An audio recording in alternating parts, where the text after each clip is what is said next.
Yan, marami na nga pa ang naiinip dahil wala pa pong part 48. Don't worry mga ka-EDSI, mamayang gabi ay mapapanood na po natin ang part 48.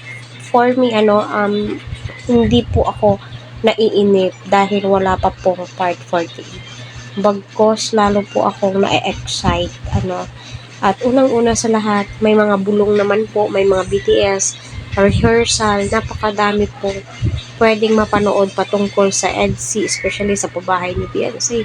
May mga bagong uploaded si Kalinga Prab, no, na andoon ang EDSI. Pero sa totoo lang, iba pa rin po kapag EDSI, Kalingap, serye yung pinag-uusapan. Kasi sila po kasi yung main highlight doon sa video yun.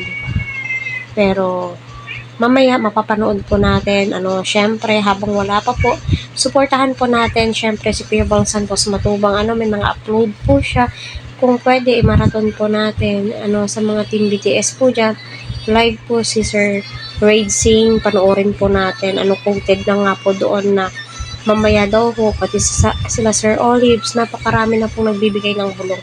Kaya patuloy po natin suportahan si Kalinga Prab, Kuya Val at ang buong team. Please, huwag po natin skip ang kanilang ads para sa ganun ay marami na pong kababayan po natin ang kanilang matulungan. Ay nako, marami nga po ang kinilig dito. Kita naman po natin dalawa.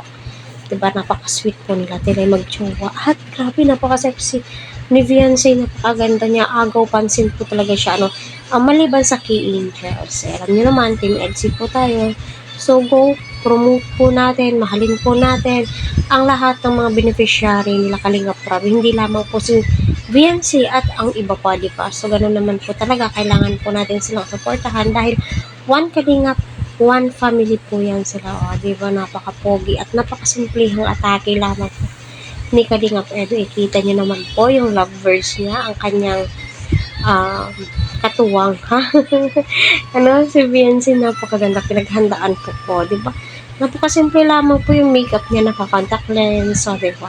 Simpleng-simple at kitang-kita naman po, gandang-ganda. Ang ganda talaga ni Beyonce, wala po siyang katulad, di ba? Kaya sobrang proud siguro ng mga sponsors, supporters kay Beyonce. So, sino ba naman ang hindi mapaproud, dahil nga po sa mabait ito, syempre, andun din po yung